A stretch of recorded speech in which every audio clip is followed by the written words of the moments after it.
Pulau Rempang memiliki luas 16.583 hektar. Pulau itu terdiri atas 2 kelurahan, Rempang Cate dan Sembulang, yang masuk dalam wilayah Kecamatan Galang, Kota Batam. Menurut Wali Kota Batam, upaya BP kawasan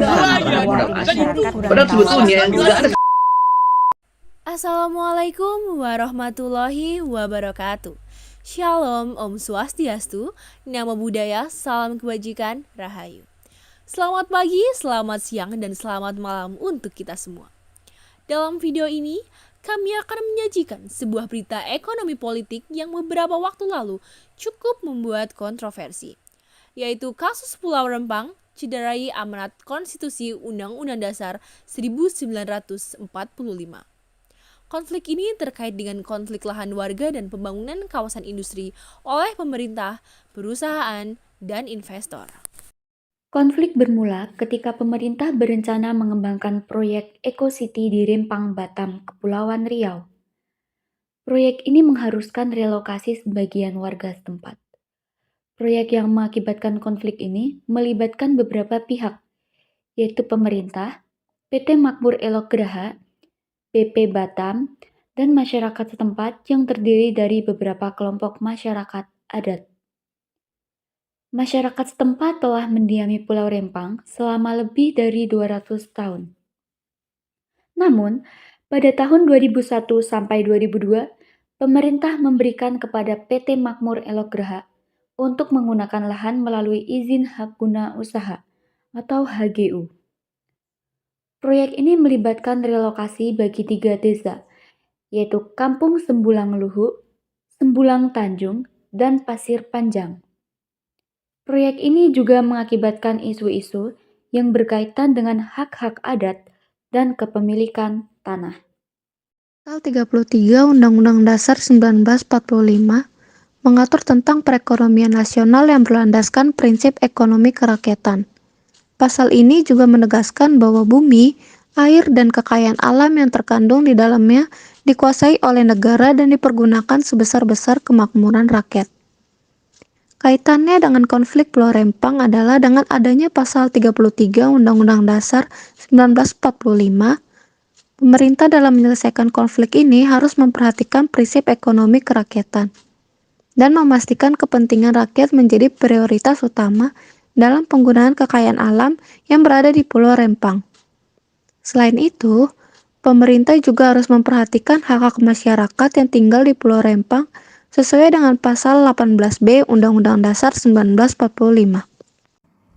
Karena hal ini, muncul adanya kontroversi Pulau Rempang terkait dengan konflik lahan dan pembangunan kawasan industri oleh pemerintah, perusahaan, dan investor. Kontroversi yang pertama, yaitu rencana pembangunan Rempang Eco City, merupakan bentuk kerjasama antara pemerintah, PT Makmur Elok Graha, BP Batam, dan pemerintah Kota Batam. Proyek ini termasuk dalam program strategis nasional tahun ini dengan target investasi senilai 381 triliun pada 2080. Kedua, rencana pembangunan pabrik kaca terbesar kedua di dunia oleh Xingyi Group, perusahaan asal China dengan investasi sekitar 11,6 miliar US dollar atau 174 triliun.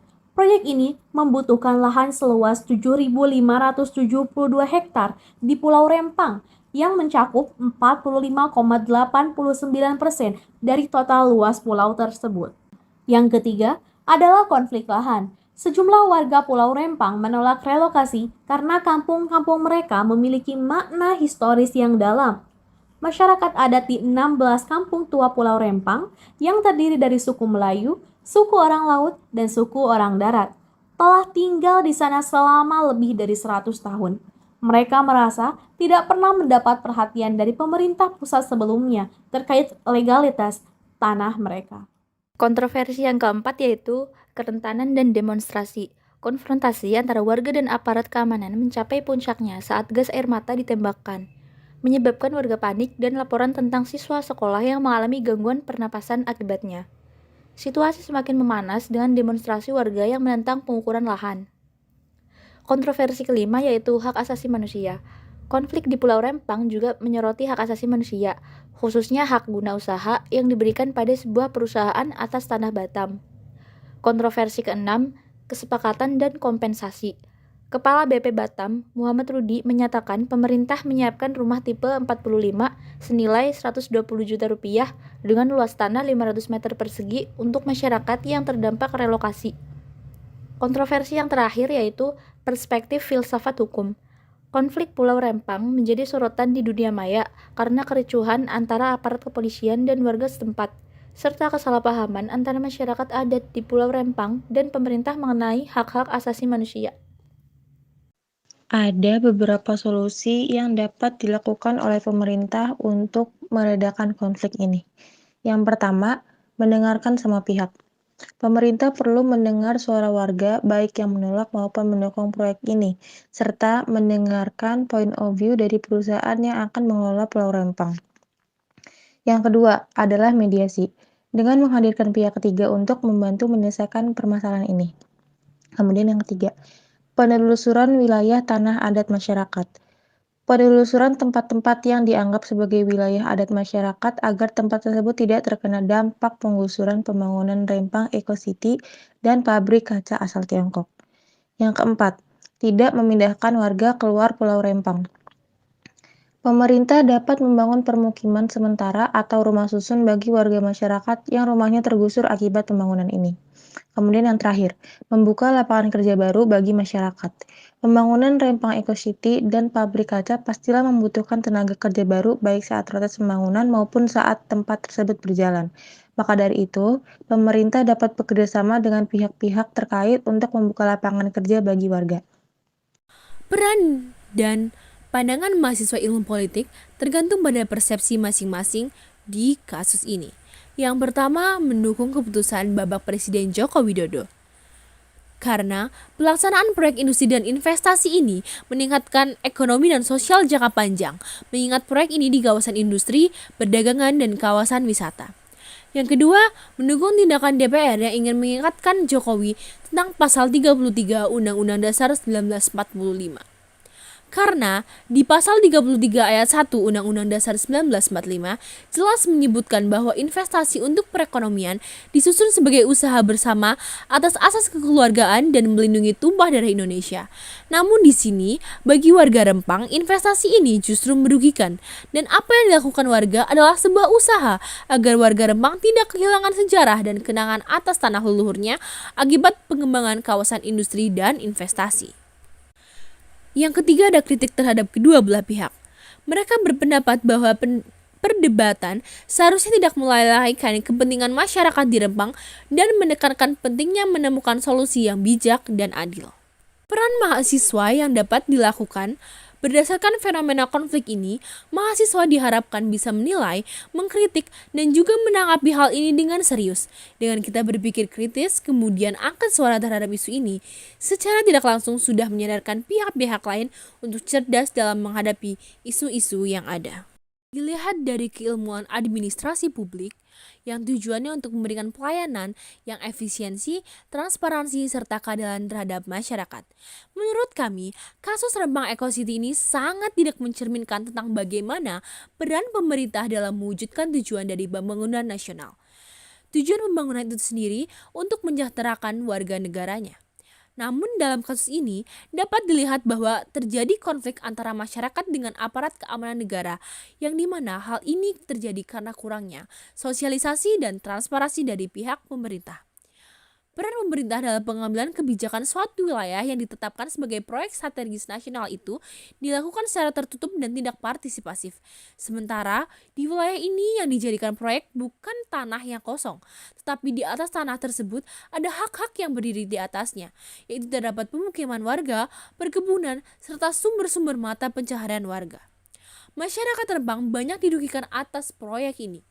Masyarakat lokal yang tinggal di sekitar proyek akan mengalami dampak seperti relokasi, perubahan lingkungan, atau perubahan dalam struktur sosial dan budaya mereka. Lalu, apa peran mahasiswa yang dapat dilakukan? Dengan adanya kasus proyek strategis ini, mahasiswa diharapkan dapat memfasilitasi partisipasi masyarakat setempat dalam proses pengambilan keputusan sehubungan dengan proyek sehingga mahasiswa dapat membantu masyarakat menyuarakan keprihatinan mereka. Pandangan serta peran aktif mahasiswa sosiologi dapat dilihat dari 3 perspektif. Yang pertama, pendekatan struktural fungsional, dimaknai adanya suatu tujuan baik dari pemerintah untuk mengembangkan Pulau Rempang pada khususnya serta Pulau Batam pada umumnya. Hal ini dapat terjadi ketika banyaknya peluang kerja yang diciptakan sehingga mampu menekan angka kemiskinan. Yang kedua, pendekatan sosial konflik, dimaknai adanya penolakan masyarakat adat terhadap proyek ini yang dinilai akan menghilangkan sejarah dan kenangan atas tanah leluhur mereka, serta indikasi adanya kemunduran kesejahteraan dari adat masyarakat Rempang ketika sudah pindah dari tanah asalnya. Yang ketiga, pendekatan interaksi simbolik. Pendekatan ini dimaknai bahwa adanya penggunaan simbol hukum yang dinilai telah dilanggar oleh pihak aparat. Simbol hukum tersebut ialah pasal 33 ayat 1 Undang-Undang Dasar 1945. Peran mahasiswa yang dapat dilakukan adalah kita harus mampu menilai kejadian tersebut dari 3 perspektif dasar sosiologi, yaitu fungsional, konflik, dan pemaknaan interaksi. Hal ini bertujuan agar kita sebagai mahasiswa mampu kritis dan tidak hanya melihat dari satu perspektif pemikiran saja. Lalu bagaimana peran aktif serta pandangan mahasiswa Fakultas Ilmu Sosial dan Ilmu Politik Universitas Jenderal Sudirman dalam menghadapi konflik ini? Yang pertama ada dari jurusan Ilmu Komunikasi. Beberapa analisis komunikasi yang dapat diterapkan dalam kasus ini meliputi manajemen konflik. Komunikasi yang efektif antara pemerintah, PT Makmur Elograha, dan masyarakat setempat sangat penting. Perdebatan terbuka dan dialog konstruktif mungkin membantu mengurangi ketegangan. Yang kedua, komunikasi publik. Semua pihak yang terlibat dalam konflik ini memiliki tanggung jawab untuk berkomunikasi dengan publik secara jelas dan transparan. Yang ketiga, media dan narasi. Media memiliki peran penting dalam membentuk opini publik. Pemerintah, perusahaan, dan masyarakat setempat harus memahami bagaimana pesan mereka muncul di media. Peran mahasiswa yang dapat dilakukan adalah menggunakan keterampilan komunikasi mereka untuk meningkatkan kesadaran publik tentang Pulau Rempang, baik melalui media sosial, kampanye informasi, ataupun kegiatan-kegiatan pencerahan. Mahasiswa juga dapat melakukan analisis mendalam tentang akar masalah konflik Pulau Rempang sehingga memberikan pemahaman yang lebih baik bagi masyarakat. Yang kedua dari jurusan hubungan internasional dapat dilihat dari beberapa perspektif multidimensional. Yang pertama, dari segi diplomasi, hal ini bisa menimbulkan gesekan antar pemerintah Cina dengan rakyat lokal di Rempang, dan juga bisa berdampak pada hubungan bilateral antara Cina dan Indonesia. Yang kedua dari sudut pandang sosial, hal ini menyoroti pentingnya partisipasi masyarakat dalam keputusan yang mempengaruhi lingkungan dan kehidupan mereka. Ini mencerminkan pentingnya transparansi dan partisipasi publik dalam proyek pembangunan.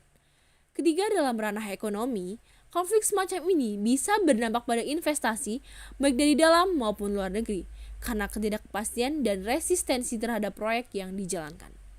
Sebagai mahasiswa hubungan internasional, penting untuk menganalisis dari dampak politik, ekonomi, sosial, dan lingkungan, serta untuk memahami bagaimana kebijakan luar negeri, diplomasi, dan kepentingan politik dapat mempengaruhi situasi semacam ini.